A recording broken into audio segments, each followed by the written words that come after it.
Je rends hommage à Louis Beck quand en l'an 2000, l'Avignon numérique avait justement donné ses sons, ses mouvements, accompagné l'artiste au-delà de son œuvre et de son médium, on va dire, de ce qu'il utilise tous les jours.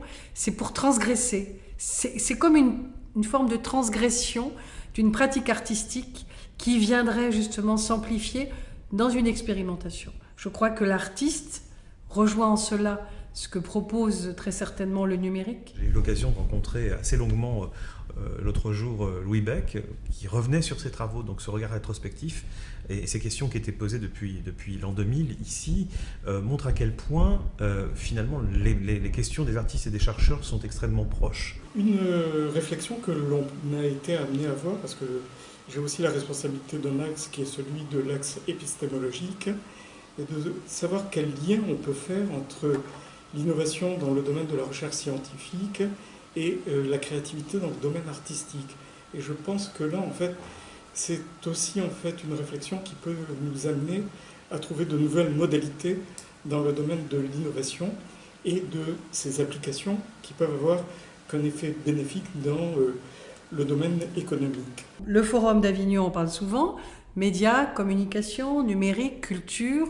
On voit bien qu'aujourd'hui, il est essentiel pour pouvoir faire un rayonnement, d'une part, entre artistes, en interdiscipline, pour que la vidéo, le numérique, les nouvelles technologies soient très certainement le socle fondamental du 21e, voire 22e siècle. Aucun artiste aujourd'hui et aucune pratique culturelle aujourd'hui ne pourra à terme s'envisager sans avoir cette dynamique autour du numérique. La réalité de l'audiovisuel, c'est que on n'a pas découvert les mutations technologiques il y a 10 ans. Nous, on les connaît depuis 30 ans.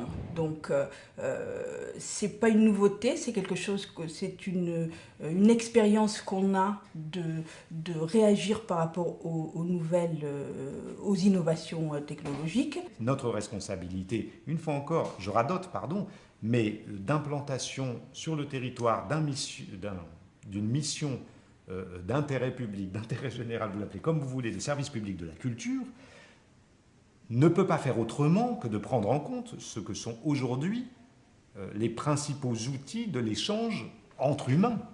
Nous devons prendre en compte et nous adapter à des nouveaux usages. Ces nouveaux usages, ce sont les nouveaux usages des internautes qui vont changer de comportement, devenir plus mobiles, adopter de nouveaux outils. Il y a bien longtemps que l'on a compris que l'innovation est un vrai levier pour pousser la croissance dans les entreprises. C'est d'ailleurs notre focus aujourd'hui lorsqu'on travaille avec nos clients. Nous avons été labellisés par le ministère de la Recherche Jeune Entreprise Innovante. Notre objectif est d'innover en termes de produits. Nous sommes fabricants français et nos éléments de différenciation sur le marché, c'est avoir la capacité d'innover sur un plan fonctionnel et technologique, apporter un design original pour être différent en termes de visuel par rapport à nos concurrents et avoir une capacité de personnalisation logique, je dirais, ou informatique pour intégrer nos solutions le plus facilement dans les systèmes de gestion de nos clients. Dans notre travail, l'innovation, c'est quelque chose d'essentiel. Et c'est quelque chose qui fait partie de nos réflexes. Pourquoi ? Parce que nous sommes un outil parapublic au service des collectivités locales, dans les champs de la construction, de l'urbanisme, de l'aménagement. On se doit d'être innovant là où peut-être le secteur privé ne peut pas l'être.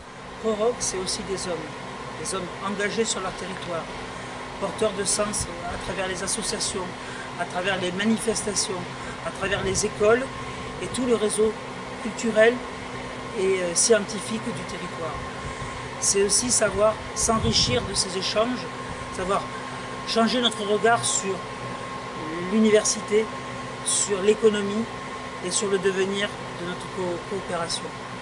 C'est aussi ça, c'est savoir se nourrir des autres, nourrir des projets qui nous font avancer chaque jour vers un meilleur avenir. Et nous sommes convaincus, nous avons observé et nous pratiquons déjà depuis plusieurs années des rapprochements avec différents univers et différentes sphères professionnelles. Ce sont ces rapprochements qui ne sont pas toujours très intuitifs au départ, qui en fait sont porteurs d'innovation pour nous.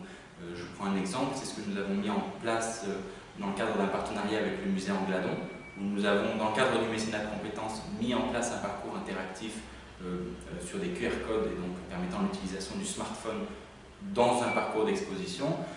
C'est quelque chose qui est relativement nouveau, sur lequel on n'a pas forcément un marché localement, mais qui nous permet de faire la démonstration que nous avons des solutions innovantes à apporter, très accessibles, et qui vont faire du lien entre des publics, par exemple, relativement écartés des musées, et des musées qui, eux, ont besoin de renouveler leurs visiteurs. L'innovation, elle est dans les liens que nous avons toujours tissés avec le Festival d'Avignon. Nous venons d'achever un projet d'échange avec le Festival d'Avignon et l'abbaye de Royaumont pour permettre aux jeunes d'aller voir d'autres univers créatifs. On vient de faire le vernissage d'une exposition en partenariat avec les hivernales qui s'appelle Déclenche, où des jeunes viennent photographier, regarder ce festival de danse qui est important sur le territoire, et ils posent un regard différent parce qu'ils n'ont pas évolué dans les mêmes contextes, dans les mêmes cultures. On s'aperçoit qu'aujourd'hui il faut mutualiser, il faut échanger, il faut inventer, sortir des chemins habituels. Parce que l'innovation aujourd'hui, elle passe un petit peu par cette révolution donc d'ingénierie de projet en collectif, en mutualisant. Je pense qu'on part presque ici d'une page de fait blanche parce qu'il n'y a pas de grands acteurs qui sont mobilisés au sens de grandes industries qui auraient tous les capitaux et qui vous imposent des choses, mais que justement la convergence de ce paysage et de cette configuration de savoir, je parle un petit peu comme le sociologue Bruno Latour, la configuration de savoir, c'est des acteurs réunis qui vont pouvoir créer quelque chose de nouveau. Ici, on a des artistes, une institution festivalière, des lieux patrimoniaux connus depuis le Moyen-Âge, une université avec des laboratoires exceptionnels, et des gens qui ont des désirs et des envies de se dire simplement, mais au fond, pourquoi est-ce qu'on n'est pas allé plus vite sur cette question et qu'est-ce qu'on va pouvoir faire ensemble aujourd'hui? C'est-à-dire ça s'impose à nous, ça ne peut être que collaboratif, ça ne peut être que vecteur entre nous et dans nos métiers ou dans ce que nous avons à faire. Avec le numérique aujourd'hui, on est tout de suite dans le multimédia.